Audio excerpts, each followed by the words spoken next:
የአርትስ ቴሌቪዥን የሐሳብ ንባብ ፕሮግራም ተመልካቾች እንደምን አላችሁ? ዛሬ በክፍል 3 ኤርትራ ኤንድ ኢትዮጵያ ኤ ፍሮንት ሮው ሉክ አት ኢሹስ ኦፍ ኮንፍሊክት ኤንድ ዘ ፖቴንሻል ፎር ኤ ፒስ ሬዞሉሽን የሚል በ2016 መጽሐፍ የጻፈውን ታጋይ ህሩይ ተድላ ባይሩን ክፍል 3 ፕሮግራም ላይ ይዤላችሁ ቀርቤያለሁ። ጋሽ ህሩይ እንደተለመደው ውድ ጊዜህን ሰውተህ ይህንን ፕሮግራም ለማድረግ ባለን የሰዓት ልዩነት ፈቃድህ በመሆኑ በፕሮግራሙ አዘጋጅና አቅራቢ ኤልያስ አወቀ በአርትስ ቴሌቪዥን ዝግጅት ክፍል እንዲሁም በተመልካቾቻችን ስም ከፍተኛ ምስጋናዬን አቀርባለሁ። አንተን ስለጋበዝከኝ በእኔ ስምና በአንተ ተከታታዮች ልበል አመሰግናለሁ። እግዚአብሔር ይስጥልኝ። አመሰግናለሁ። እኔም ፕሮግራሙ ያው በሚሊዮን የሚቆጠሩ ተመልካቾች የሚያዩት ፕሮግራም ስለሆነ እነሱንም ወክዬ ነው እኔ ሰላምታ ያቀረብኩት፣ አንተም እነሱንም ወክለ ነው። እንግዲህ እስቲ ይሄንን መጽሐፍ እየላኩልኝ ላለፉት 7 ዓመታት በሚሊዮን ለሚቆጠሩ የፕሮግራሜ ተመልካቾች አክብሮታቸውን ዘወትር የሚገልጹት አቶ ካሳሁን ቸኮል የሬድሲ ፕሬስ እና የአፍሪካ ወርልድ ፕሬስ ባለቤት ናቸው። ይሄ መቼስ ለእኔ ሳይሆን ለተመልካቾቼ ክብር የሚሰጡት የመጽሐፍ ስጦታ ነው። እጅግ እጅግ በጣም አድርጌ አመሰግናቸዋለሁ። 2 መጽሐፍቶች አሁን በህትመት ላይ ወጥተዋል።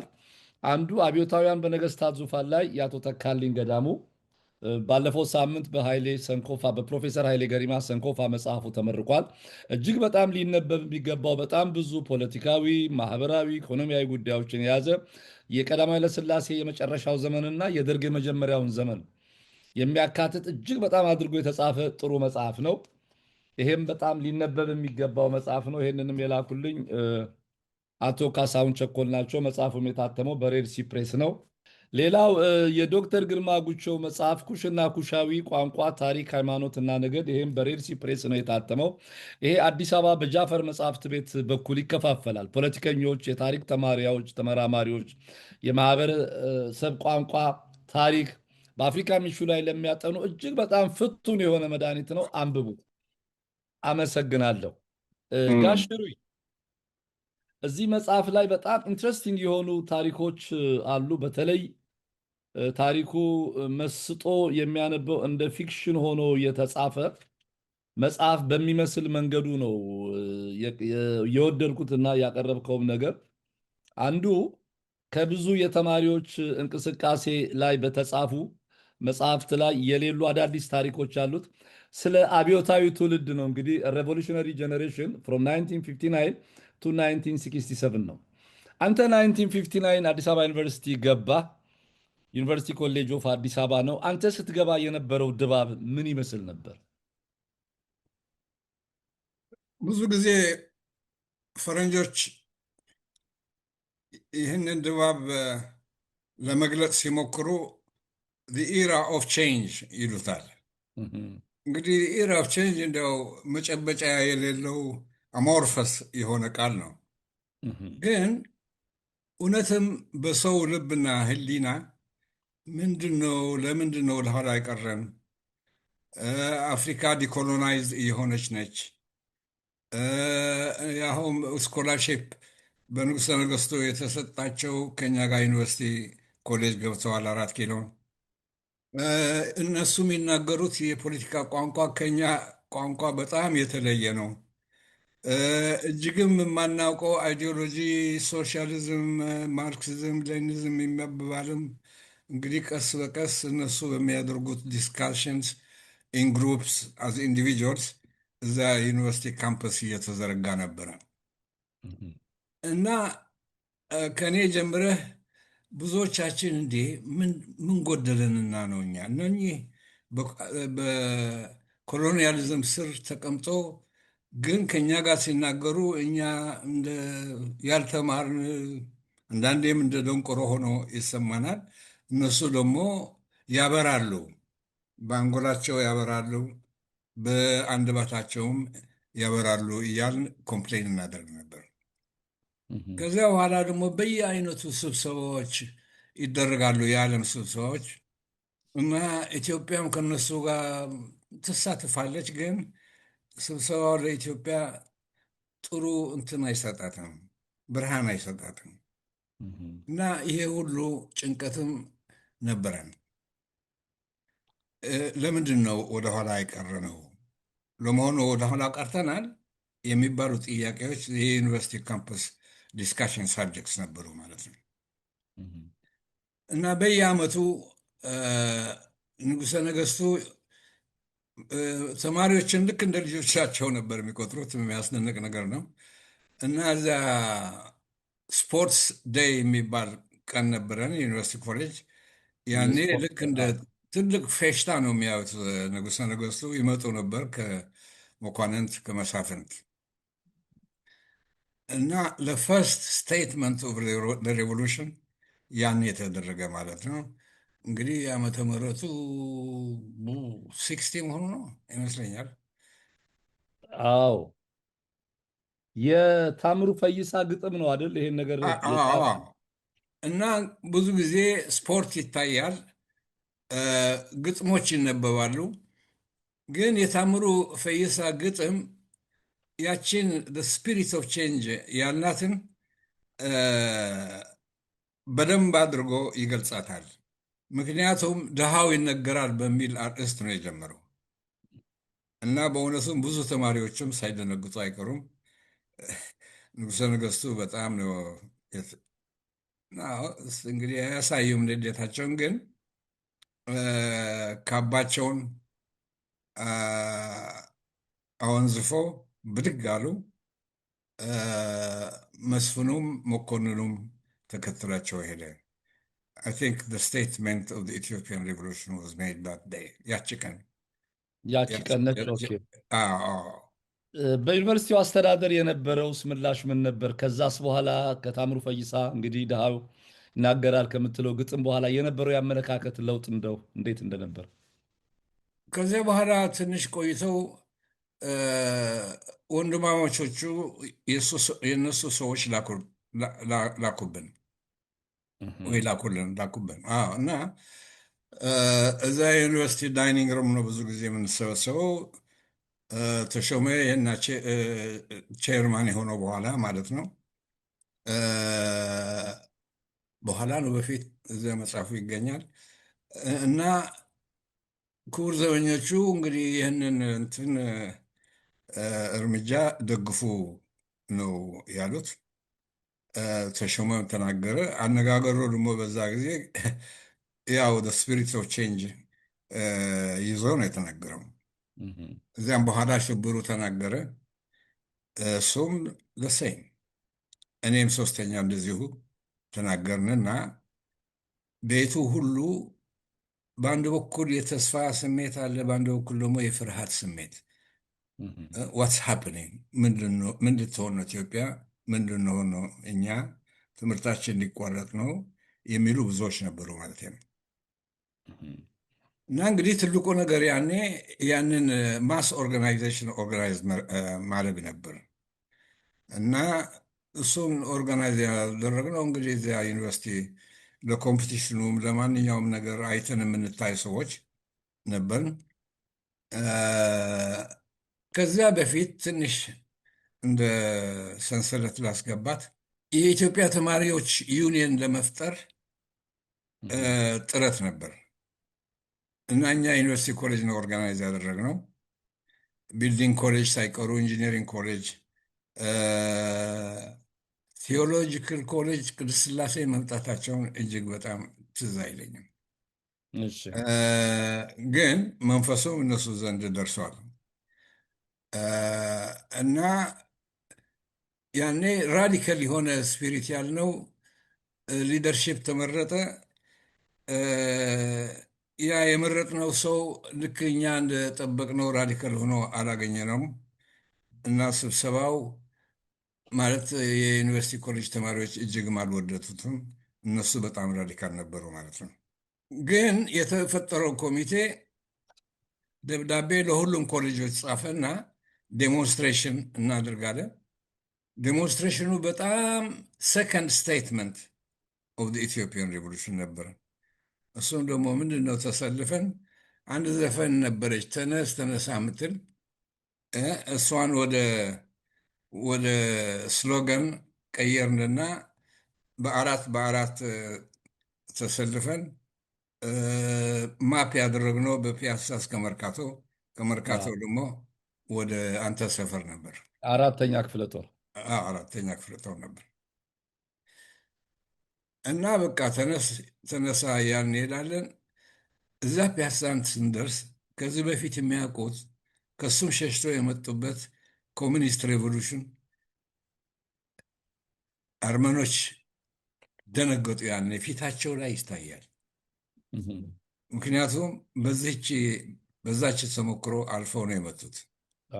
ሁለተኛው ደግሞ እንግዲህ የቱርኩ የኦቶማኑ የኦቶማን ጄኖሳይድ አለ ማሳክሩ ምናምን ሲጀመር ሸሽተው መጥቶ ምኒልኩ ደግሞ የኔ ልጆች ይሄ ቤታችሁ ሀገራችሁ አይደለም ብለው ጋብዟቸው በጣም ትልቅ ደስታና ፍስሐ ይሰማቸው ነበር አርመኖቹ። በተቻለቸው መጠን ኢትዮጵያውያኖች ለመሆን እጅግ በጣም ይሞክሩ ነበር። ያንን ሰልፍ ሲያዩ ግን አለቀች፣ ቀኗ ደግሞ መጣች የሚል መንፈስ ይታይባቸዋል። ወደ ናሽናል ባንክ ገደማ ስንደርስ አዎ ማለት ትንሽ ቢዝነስመን ነኝ የሚሉ ሰዎች አድቫንስ ነን የሚሉ እነሱም በቃ እጅግም በጣም ስለ ሬቮሉሽን ባያውቁ አይ ይቺ ነገር ጥሩ አይደለችም የሚል መንፈሱም ይታይባቸው ነበር።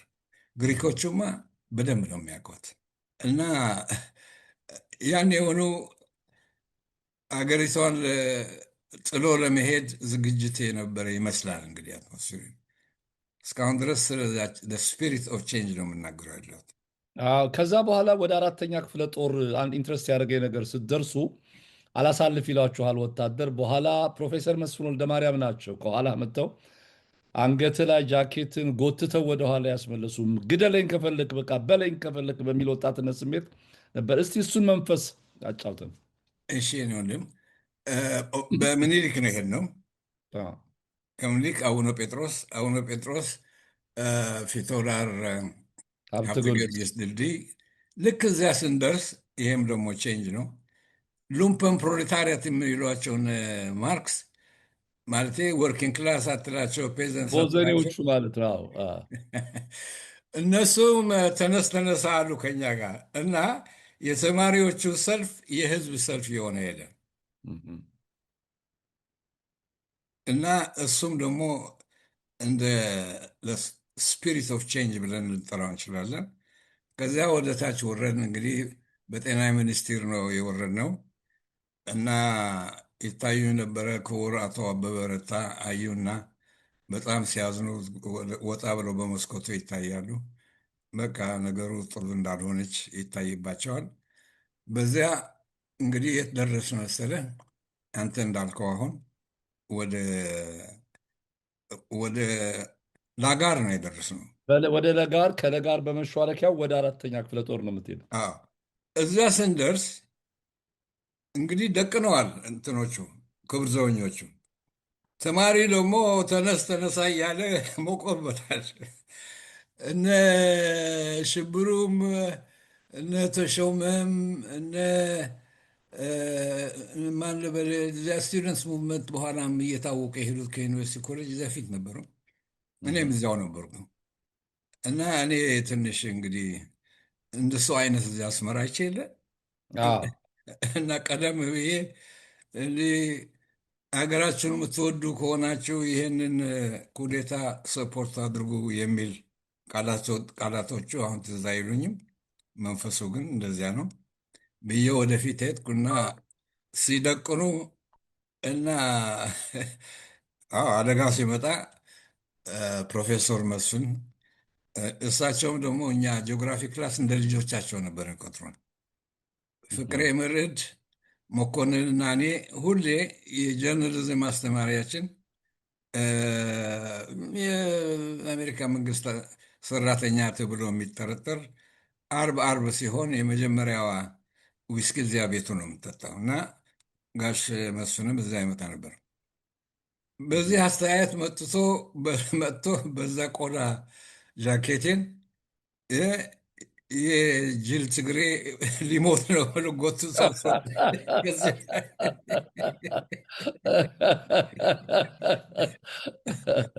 ነበር።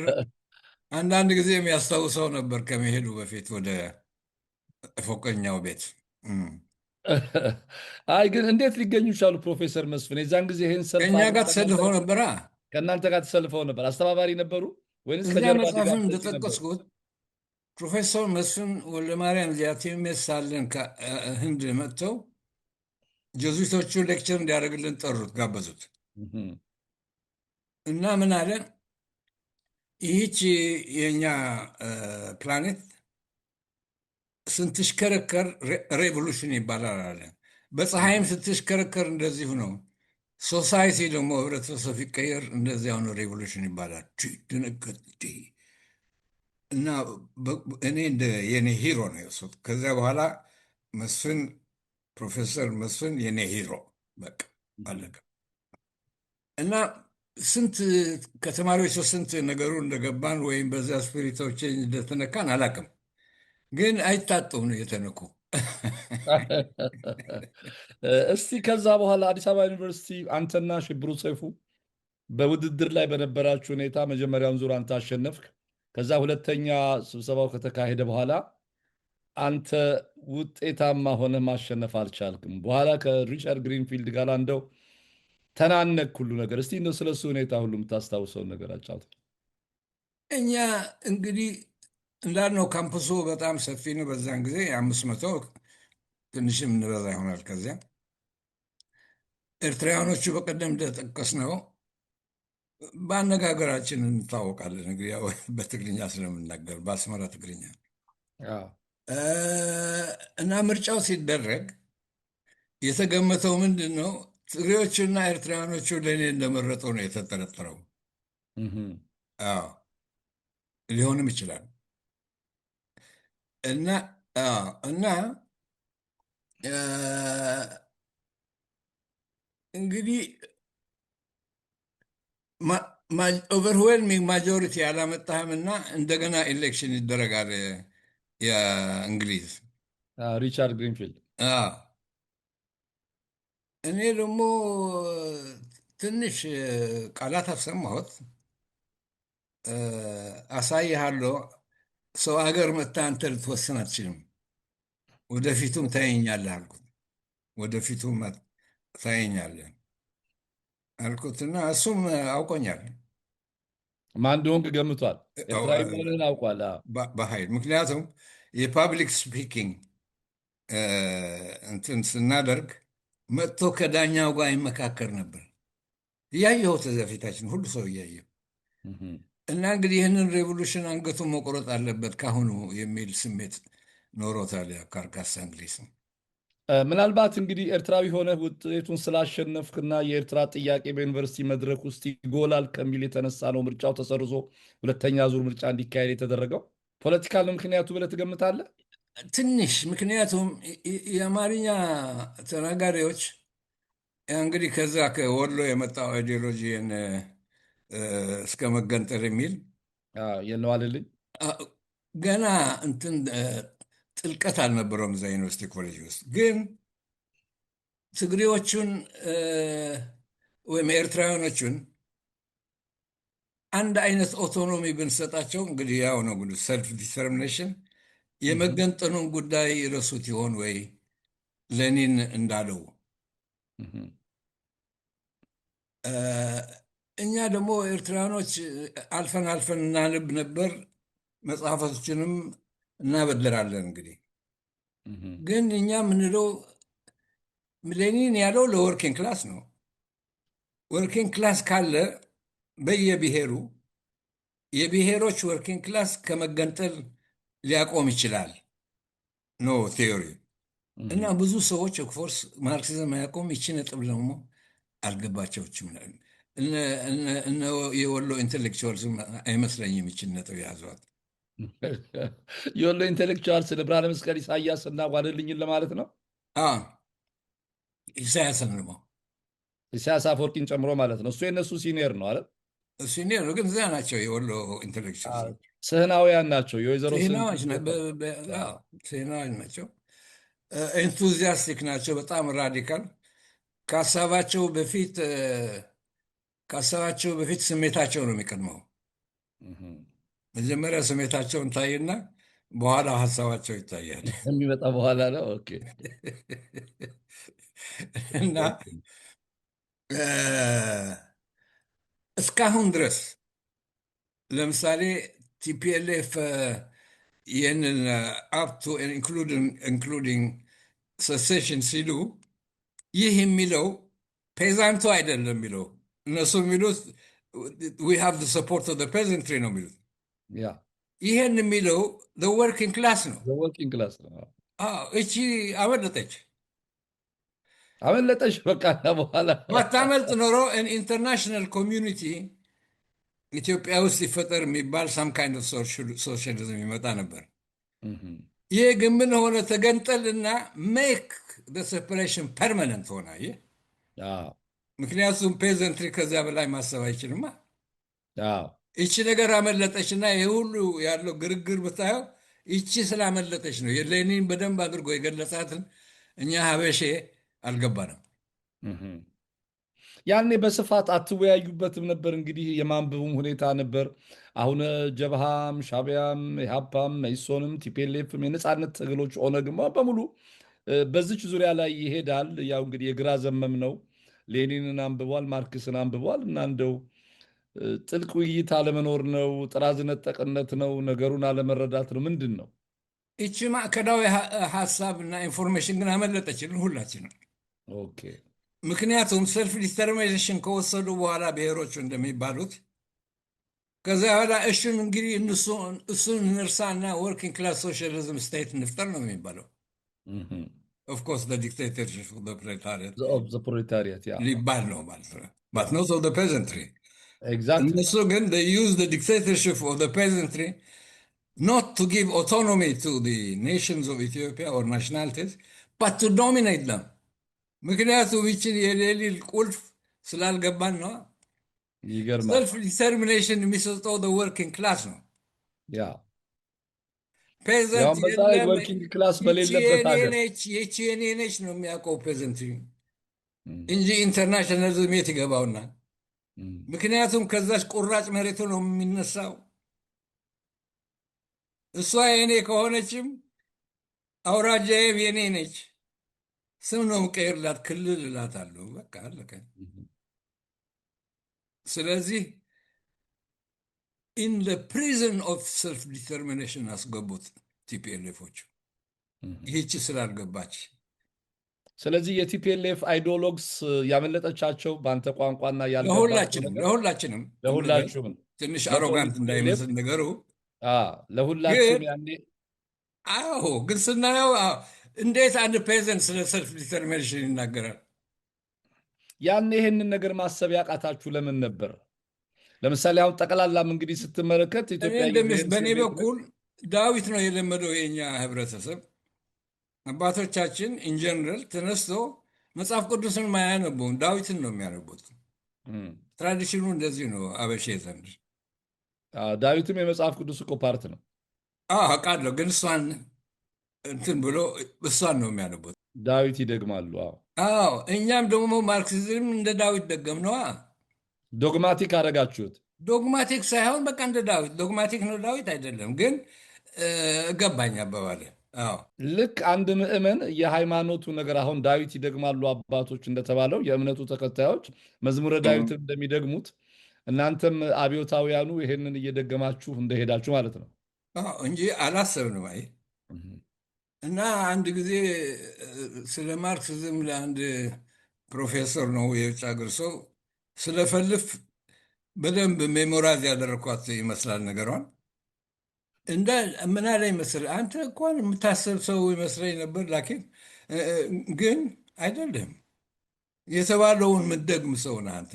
ምን ማለቱ ብዬ ብዙ አሳስበኝ። ስለዚህ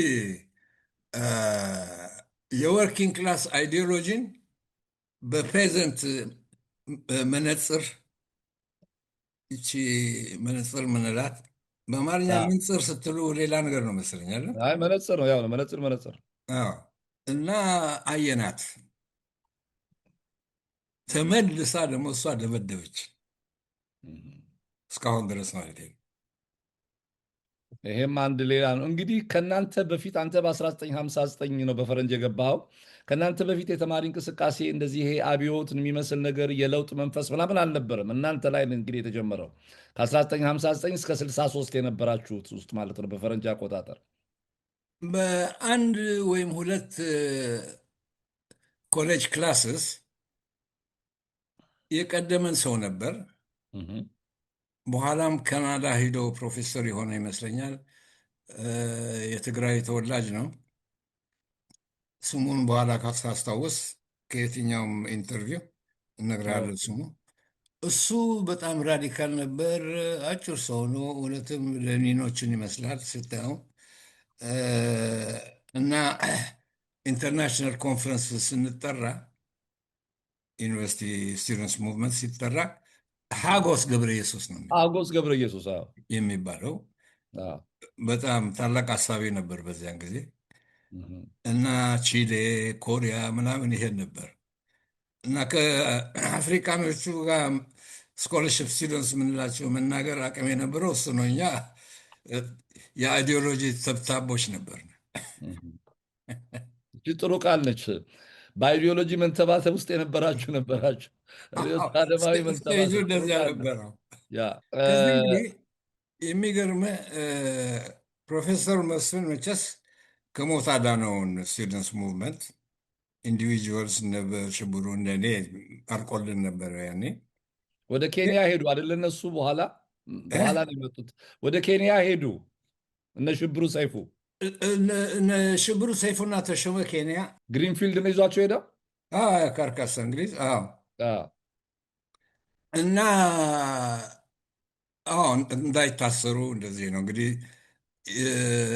ፌቨር ያደረጋቸው ነበር ወይንስ ዓላማውን ነው የሚደግፈው ወይስ የለም ፐርሰናል ነበረ? የስቱደንት ሙቭመንት እዛ ዩኒቨርሲቲ ውስጥ ኃላፊ እሱ ነበር እህ፣ እና ሊጠየቅበትም ይችላል። አክቹዋሊ እህ፣ ዋት ሃፕን ቱ ዮር ስቱደንትስ ሊባልም ይችላል።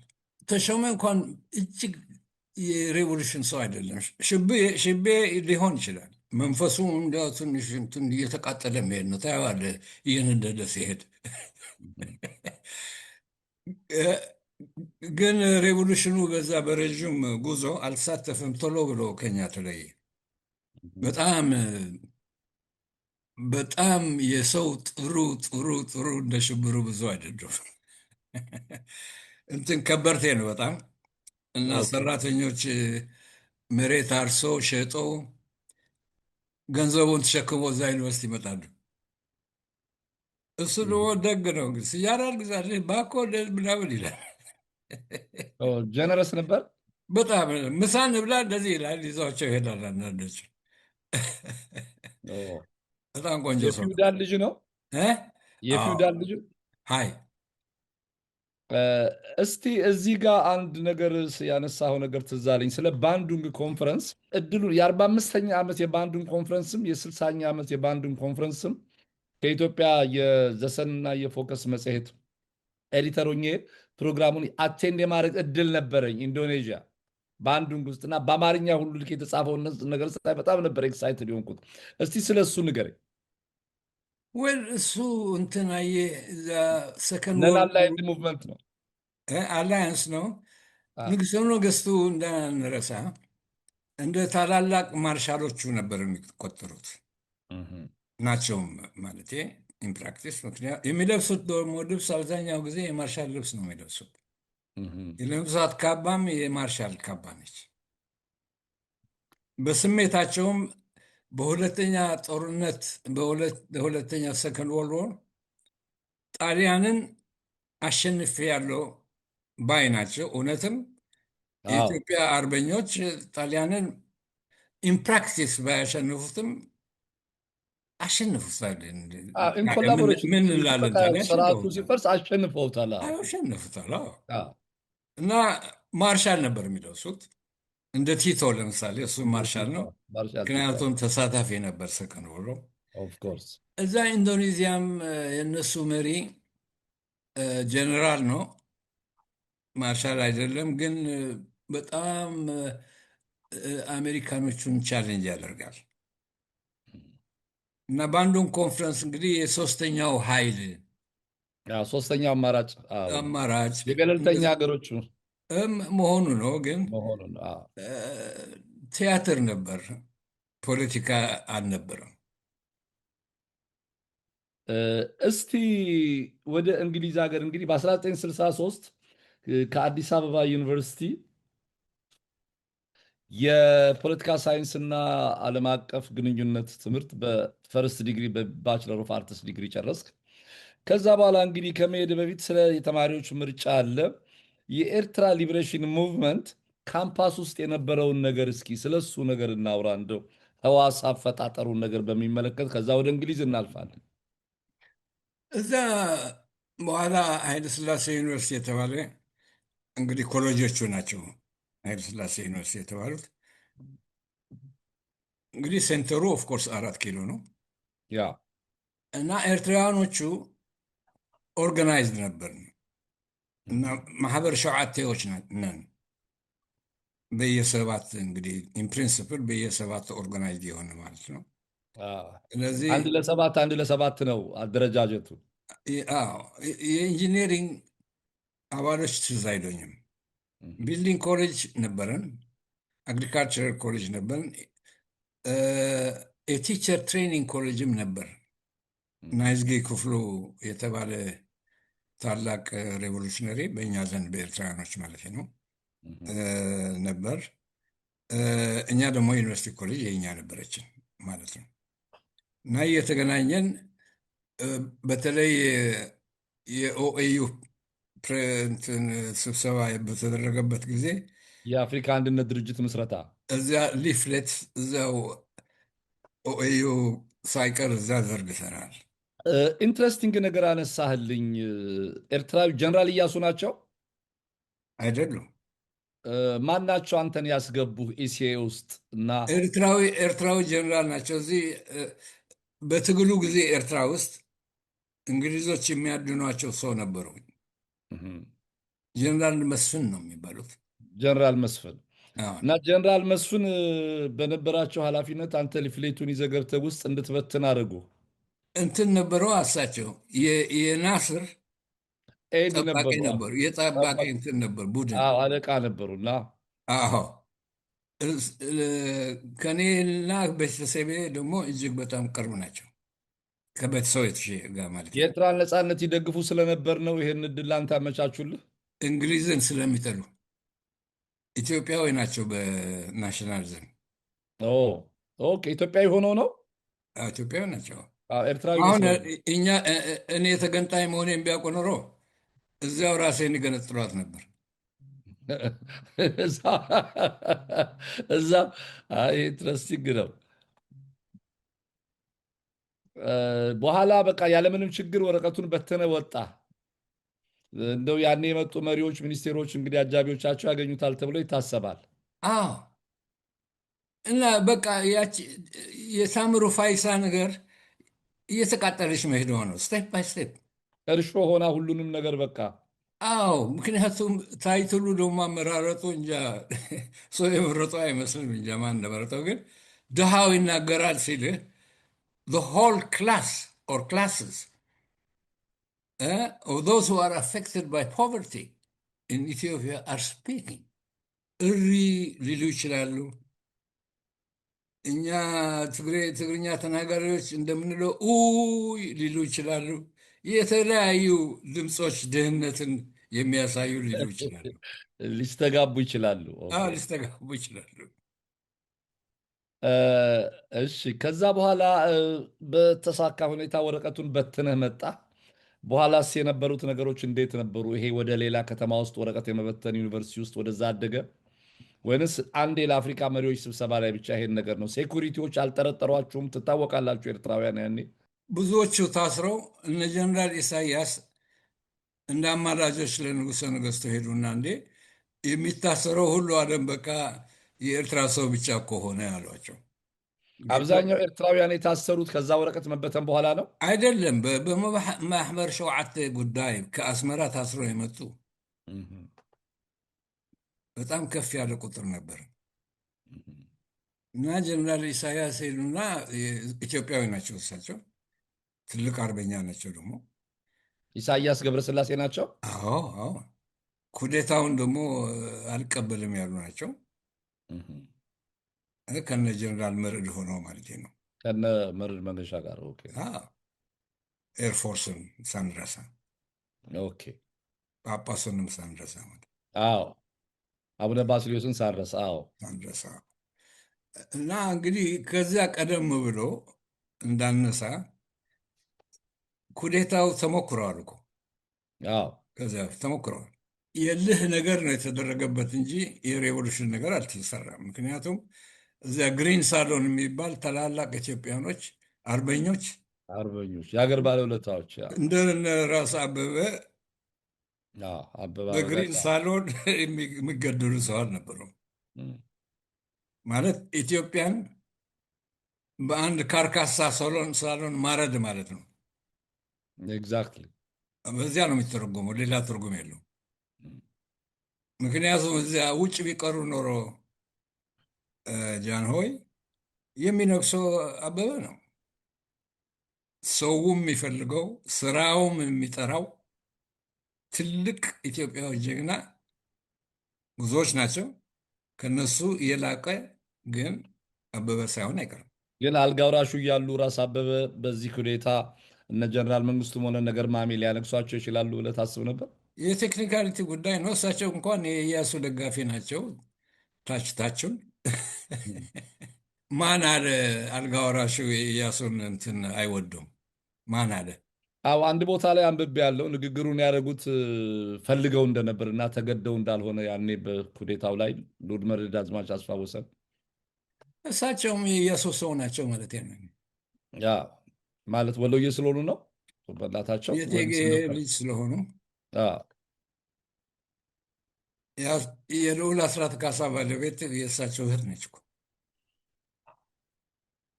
የልጅ ልጅ ናቸው። ልዕልት ዙሪያ ሾክ ገብረ እግዚአብሔር ልጅ በጠቅላላ የወንድማቸው ልጅ።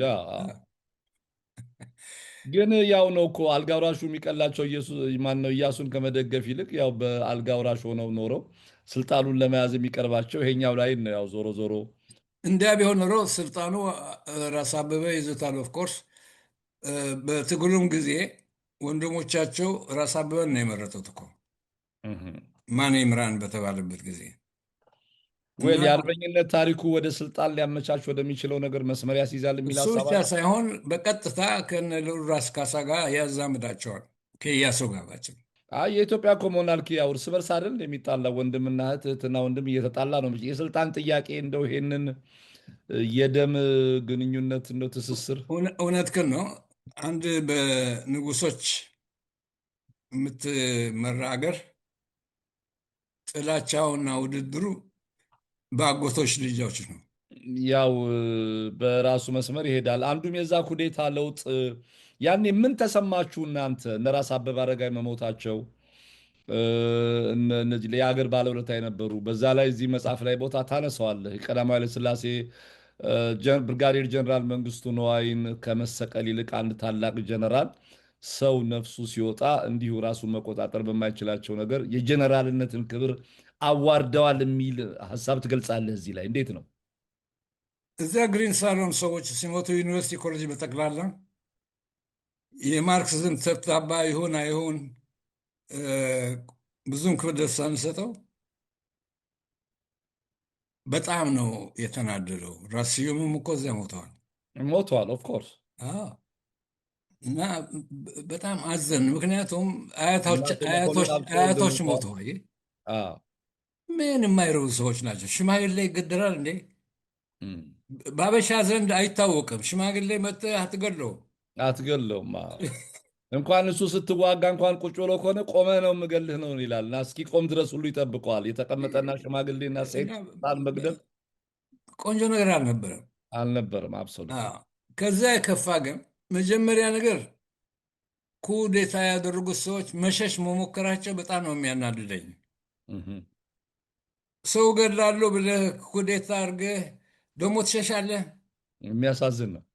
ልትሸሽ አትችልም። ኢትስ ኢምፖስብል። እዚህ ነኝ ናልኝ ነው። ያው በችኮላ የተሰራ ያልተቀናጀ በጣም ምንም ዝግጅት የጎደለው ነገር ስለነበር አሁን መንግስቱ ኦፍኮርስ እንደ አንድ ትልቅ ወታደር በገመድ አይደለም የሚሰቀሉት። በደንበኛው የሚሊተሪ እንትን ኦነር ተሰጥቷቸው በትዕዛዝ ረሽን ተብለው እዚያ ሲወጥቁ ነው። በወታደራዊ ማዕረጋቸው እና በጥይት ነው የሚገደሉት ነው። አዎ ያኔ ኢትዮጵያ ኩራቷን በደንብ መጠበቅ ትችላለች ማለት ነው። የራሷን ጀነራሎች እንደ አንድ ክሪሚናል በገመድ ሲሰቅሉ ግን የሰው ፍጥረት ደካማ ነው ታውቃለህ። ብዙ የሚታዩ ነገሮች አሉ። አንድ የብርጋዴር ጀነራል ጽጌ ዲቡ መጽሐፍ ላይ ሳነብ ሚስታቸው ወይዘሮ ከፈይ ታፈረ 6ኛ ፖሊስ ጣቢያ ታስረው የ7 ወር የ8 ወር እርጉዝ ነገር ሆነው ስቅላቱን እንዲያዩ ተደርገው ነበር እና ወንበር ላይ እየተቀመጡ የሚዘገንን ነው። የራሷን ወታደራዊ ክብር ነው ያዋረደችው። ንጉሱ ይሄ ነገር ጠፍቷቸው ወይ አማካሪዎቻቸው ነው ወይንስ ሌሎቹን እንዲህ ለማዋረድ ከእንግዲህ የምትሞክሩ ሰዎች የእሱ እድል ይሰጠሃል የሚል መልእክት ለማስተላለፍ ይሆን? ቬሪ ዲፊከልት ቱ አንሰር ኤልያስ። ምክንያቱም ብዙ ነገር አለ ስለ ንጉሱ የማከብረውና ስለ እሳቸው በቀላሉ መጥፎ ነገር መናገር ያቅተኛል። እንዴት? እንደዚሁ ደስ አይለኝም። ማስተዳደጌም ደስ አይለኝም። ግን አንዳንድ ስቴፕስ የወሰዱትን ሳይ አሁን ለምሳሌ ምናልባት ከንጉሱ ጋር ያንተ ቤተሰብ በተወሰነ ደረጃ ባለው ቀረቤታ አንተንም እንግሊዝ ሀገር ስኮላርሽፕ ሊልኩ ተጠይቀው በኋላ ክቡር አባት ደጃዝማች ተድላ በራሳቸው መስመር እንዲሄዱ ማድረጉ ወይስ ሮያሉን መጠበቁ? በዛ ላይ ምን የኤርትራ አንተ ለኤርትራ መገንጠል ከኢትዮጵያ ጋር እንዳትዋሃድ ትግል ያደረክ ከወጣትነት ጀምሮ አሁንም ድረስ የምትታገል ታጋይ ነው። እነዚህ ሁሉ ነገሮች ይሄ አንድ ኢንተርፕሪቴሽን ነው። ምክንያቱም በተለይ እኛ አበሾች የምንወደው ሀሳቦቹ ሲያቀቱን ወደ ፐርሰናል ኢንተርፕሪቴሽን ነው የምንሄደው። እንዴት? ምክንያቱም ኮንትሮል ማድረግ አስቸጋሪ ነዋ። እባክህ ያንን ከዚያ ከስኮላርሽፕ ስላስቀሩት ነው ኢዘን ኢዚየር ኤክስፕላኔሽን ዳን አለስ እና ሀበሼ ይችን ነው የሚመርጠው። በአካቋ አይደለም እንዲ አብረን እኮ ነው ያደግነው። ባይቺ ነች እንጂ ሌላ ምን አለ? ምናልባት የሰውየው የፖለቲካ አቋምና አመለካከቱ ከሰብዕናው ጋር ሊሄድ አይችልም። ሊሄድ ይችላል፣ ግን እሱን አውቀዋለሁ ባክግራውንዱን ታሪኩን እዚህ ጋር ይህም ቢሆን ኢንተርፕሬቴሽን ነው፣ ፐርሰናል ኢንተርፕሬቴሽን። ኤቭሪቲንግ ኢንተርፕሬቴሽን ነው እንጂ ኖት ኤቭሪቲንግ።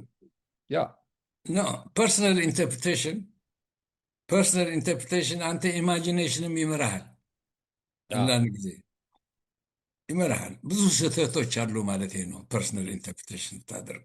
ስለዚህ በጣም ምክንያቱም ስለሳቸው የጻፍኩት ነገር ማየት ነው እንግዲህ በኋላ አዎ እናነሳዋለን ለብቻ ለእሱም ነው። እሱንም እንደ ክሮኖሎጂውን ጠብቀን እንሂድ። በጣም የቀረበልኝ አስተያየት የማያምረው ምንድን ነው መሰለህ እንትን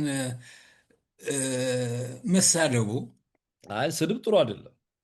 ወይም ማቆሸሽ ወይም ከላይ ወደ ታች ማውረድ መሞከር ይሄ አይ ማዋረድ፣ መሳደብ ይሄ እንደው ክብር ማሳጣት ተገቢም አይደለም። ሀሳብ አይደለም እሱ። ከኢሳያስ ጋር ብዙ ነገር ሊኖረን ይችላል፣ ግን የሚሰድቡት አሉ፣ የማይሰድቡት አሉ። እኔ ከማይሰድቡት አንዱ ነኝ። በሀሳብ ቻሌንጅ ታደርገዋለህ እንጂ ፕሬዚዳንት ኢሳያስ አፈወርቂን በጭራሽ ወደ ስድብ ድረስ ወርጄ ሀሳቤን አልገልጽም ነው። ምክንያቱም ቤተሰቡን አውቃቸዋለሁ። ጨዋ ሰዎች ናቸው ሁሉም፣ እኔ የማውቃቸው ማለት። ስለዚህ ቤተሰቡን የሚያሳድብ ምንም ነገር የለኝም። ግን በግልጥ ለሱም ለቤተሰቡም ኤርትራ የኤርትራያኖች አገር ነች። እንደ ኤርትራያኖች እንደፈለጉ ሊኖሩ ይችላሉ። ግን የአዝማሪ ነው እንግዲህ አዝማሪ ነው ስንላቸው እኛ የአስመራ ሰዎች የአሉላ ወራሾች የአዲ ተወላጆች ያልሆኑ እንደማለት ነው። ይሄ ፖለቲካ ነው እንጂ ስድብ አይደለም። ከትግላችን አንዱ ስታብራራው ይህንን ፖለቲካ አስረክብ ሀገራችንን ለኤርትራውያን አስረክብ ነው እንጂ ሌላ ጥያቄ የለንም። ከኢሳያስ ጋር የዴሞክራሲ አለ። ዲክታተሩ ደግሞ ምናልባት የሚመጣው የለም እገዛለሁ፣ አገርህን እገዛለሁ፣ ግን ስለማትፈቅድልኝ በዱላ እገዛለሁ ይለኛል። አገሬ ውስጥ መጥተህ በዱላ ትገዛኛለህ? እንግዲህ እስክጨረጭስ ድረስ የለም አገሬን መልስልኝ እያልኩ ሞታለሁ አለ። የኤርትራ የ30 ዓመቱ የትጥቅ ትግል ነፃነት በድል ሲጠናቀቅ የሻዕቢያ መሪ የነበሩት ፕሬዚዳንት ኢሳያስ አፈወርቂ ነው እና ፕሬዚዳንት ኢሳያስ አፈወርቂ በሊደርሺፑ ላይ ተቀምጦ ረጅም ዓመት ከ1957 ወር ምናምን ጀምሮ ቆይቶ ድል ከመጣ በኋላ አሁን ነው ኤርትራውያን ይህንን ነገር እንዲሚያነሱት አገራችንን መልስልን እኛ የሀገራችንን ኤርትራ ለኤርትራ ተው ሊባል የሚችለው በትግል ውስጥ ያንን ያክል ቦታ ሊደርሺፕ ላይ ሊደርስ እንዴት ቻለ? ያኔ ይሄ ነገር አልተነሳም። ሜዳ እንዳለ ነበር እንግዲህ ይህ ጥያቄ የተነሳ። ምክንያቱም ብዙ ኤሪትራውያን ኤሊት ብሪሊየንት የሆኑ በኢትዮጵያ ደረጃ አንደኛ የሚወጡ ተማሪዎች ነው የተገደሉት። በዚህ መንካ በሚባለው ላይ የተገደሉት ወይስ ለምሳሌ ይሄ የጀብሃና የሻዕቢያ የቅራኔ መሰረት ነው ተደርጎ ይወሰዳል?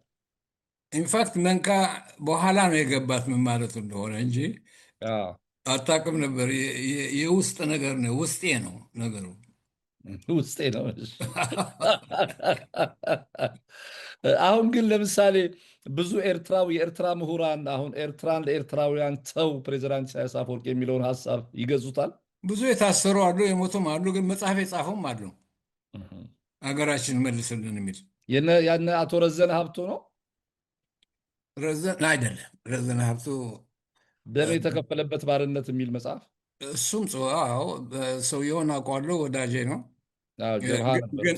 ግን እንደሱ የረዘነ ትንሽ ሊለይ ይችላል።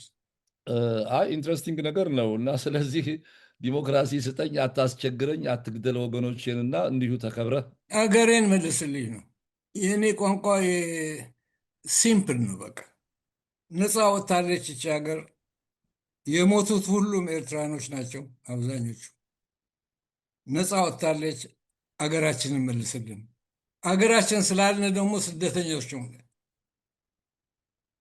አንድ ጊዜ እዛ አዲስ አበባ ተቃዋሚዎች ከክቡር ጠቅላይ ሚኒስትር መለስ ጋር ተገናኝተን ያሳዝናል አለ። በነሳያችሁ ያቀናል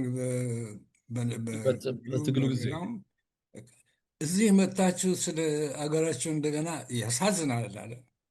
የሚገባው አሁን የልጅ ልጆች የሚቀብጡበት ሰዓት ነበር እንጂ እዚህ መጥታችሁ እባክህ አገሬ ውስጥ ችግር አጋጠመኝና ምናምን በጣም ነው የማዝነው አለ። እንደው ጋሽሩ ብዙዎች ኢሳያስ ውስጥ ያለውን ኢትዮጵያዊነት እና መለስ ውስጥ ያለው ኢትዮጵያዊነት ሲታይ መለስ ውስጥ ያለው ኤርትራዊነት ይበዛል፣ ኢሳያስ ውስጥ ያለው ኢትዮጵያዊነት ይበዛል የሚሉ ሰዎች አሉ። ይህን ሀሳብ እንዴት ታየዋለህ? ይሄ የዲኤንኤ አስተሳሰብ ነው። እሺ። አይ አሁን እኮ አገራችንን መልስልን የሚለው ጥያቄ የመጣው ኤርትራዊ ባለመሆኑም ጭምር ስለሆነ ነው። ኤርትራ መሆን እንግዲህ እንዳልኩ አዘ ፖለቲካል ኔሽን ነው ያልኩ በቀደም ጠይቀኝ። አሁንም እንደዚያ ነው የምልህ ወንድም ኤልያስ። እንደ ጣሊያን ቡድን ዘግተህ እየተጫወትክ ነው። ያው ከፖለቲከኛ ጋር ልክ ነው። አዘ ፖለቲካል ኔሽን ነው የወጣችው ናጽነቷንም የወሰደችው። ልክ ትንሽ አባቴ ለወልደ አብ እንዳሉት ነው። ኦፍኮርስ አንተ ኤርትራዊ ነህ፣ ታላቅ ሰው ነህ፣ አስተማሪ ነህ and so on. But አንተ you are a free man. You are a free and proud Ethiopian. And you are a member of an organization which says Tigray Tigrinya. Yeah. Something from Ethiopia and something from Eritrea just to be Tigrinya speaker. እና ይሄ አይሆንም። አሁንም እኔ አገሬን መልስልኝ ነው የምለው ያለው። አገሬን መልስልኝ ፕሬዚዳንት ኢሳያስ አፈወርቂ ስትል ምናልባት ይህን የቴሌቪዥን ፕሮግራም ኤርትራም ስለሚታይ ፕሬዚዳንት ኢሳያስ አፈወርቂ ወይ አቶ የማነ ገብረ መስቀል ይህን ነገር የማየት ነገር እድሉ ካላቸው ይሄ ጥያቄ ሊመጣ የሚችለው ያው እንግዲህ ኤርትራዊነት በትውልድ ነው በእድገት ነው በደም ነው ወይስ በእድገት ነው ነው ጥያቄ። አሁን አቶ ወልደ ማርያም እድሜያቸውን የታገሉት ለኤርትራ ነፃነት ነው፣ ግን የትግራይ ተወላጅ ናቸው፣ ኢትዮጵያዊ ናቸው። ክቡር አባትህ እንዳሉት ማለት ነው ዩ አር ፕራውድ ኢትዮጵያ። ኦፖዚሽኑ ሲጀምርና አዲስ አበባ የኛ ኦርጋናይዜሽን ያለው ምንድን ነው በአርም ስትራግል አልፈን እንደገና ወደ አርም ስትራግል እንገባ እንችል ይሆናል። በአርም ስትራግል ብንሞክርም በአስመራ ያለው መንግስት አርም ስትራግል አሸንፎ ባንዲራ የተከለ ኦርጋናይዜሽን ነው። አብሶሉትሊ። ለመሆኑ ኦፖዚሽን አዲስ ተፈጥሮ በአርም ስትራግል ያንን ለማሸነፍ ይችላል እንዴ? አይችልም፣ አይታሰብም። አይታሰብም። አንቲንከብል። ግን ብዙ ደም ይከፈላል ኦፍ ኮርስ ተባለ ማለት ነው። እና ስትራቴጂ ምንድን ነው? ሰውን ፍሮም ኢንፋንታይል ፖለቲክስ ቱ ማቹር ፖለቲክስ ከፍ ከፍ ማድረግ ነው። ከተቻለ ብዙም እንኳን እንደ ዝም ብሎ ወዲህ ወዲያ ቢኖሩበት ትንሽ ትንሽ እንደ አንተ ኦርጋናይዜሽን ማሰብ እንዲችል ማድረግ ነው። እና እንግዲህ በኋላ እንመጣበታለን እንጂ ቀስ እያሉ ብዙ ሰራዊት ውስጥ የነበሩ ፕሮፓጋንዳውን የሚባለውም ነገር ስለሚገባቸው ይመጡ ነበር እኛ ዘንድ። በኋላ ሲመጡ ግን ረፊጂ ካምፕ ውስጥ ያስገቧቸዋል ወንድሞቻችን ትግራይ። እንደ ኤርትራው ሰራዊት ኦርጋናይዝ ይሁን እንጂ ተባል። የለም the different organizations can organize their own little groups but not an Eritrean army። በኋላ እንመጣበታለን። we did not declare war ወይም ደግሞ ፍቀድልን እዚያ መጥተን ኦፖዚሽን ፓርቲ እንድንፈጥር፣ ሎያል ኦፖዚሽን እንድንፈጥር። ምን ማለት ነው? ታማኝ ሎያል ኦፖዚሽን ማለት ያው የታወቀ ነው በፖለቲካ ቋንቋ። እና ምንም የእንግሊዝ ፖለቲካል ኦፖዚሽን ሲጠሩት ሎያል ኦፖዚሽን ነው የሚለው። ታማኝ ተቃዋሚ ብሎ ነገር ለማን ነው ታማኝነቱ? ለህዝቡ ወይስ ለገዢው ፓርቲ ነው የሚሆን? ምን አውቅ ያላቸው ብሎ ካርካስ እንግሊዝ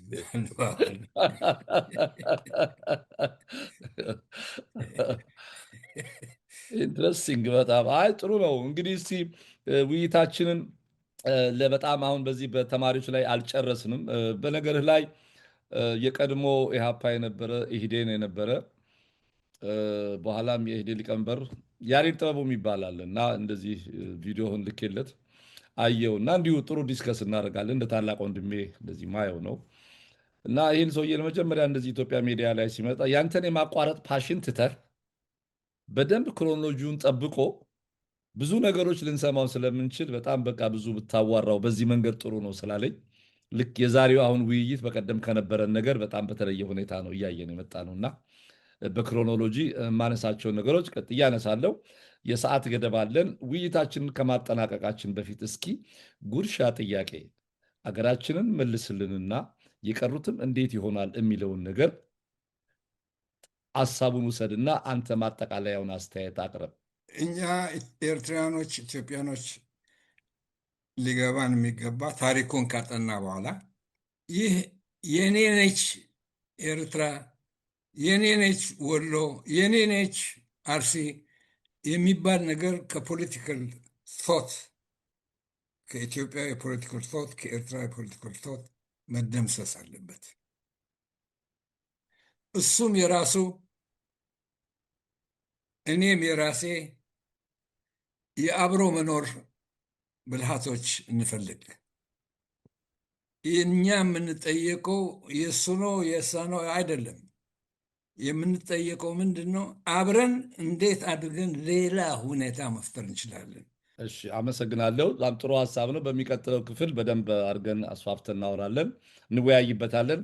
ታጋይ ህሩይ ተድላ ውድ ጊዜህን ሰውተህ በቶሮንቶና በስዊድን ስቶክሆልም ሰዓት መካከል ያለው ልዩነት ችለህ በሚሊዮን ለሚቆጠሩ የአርትስት ቲቪ ተመልካቾቻችን ክብር ስትል ውድ ጊዜህን ሰውተህ ይህን ቃለ ምልልስ በማድረግ በድጋሚ በፕሮግራሙ አዘጋጅና አቅራቢ ኤልያስ አወቀ በአርትስት ቴሌቪዥን ዝግጅት ክፍል ስም ከፍተኛ ምስጋናዬን አቀርብልሃለሁ። እኔም ከፍተኛ ምስጋናዬን አቀርባለሁ። መጀመሪያ ነገር አሁንማ ከወዳጆች አልፈን እንጃ ወደ ያጎት ልጆች ሳንሆን አንቀርም እና በኃይል ነው የማመሰግንህ። እሺ፣ እግዚአብሔር ያክብርልኝ። እኔም በጣም አመሰግናለሁ።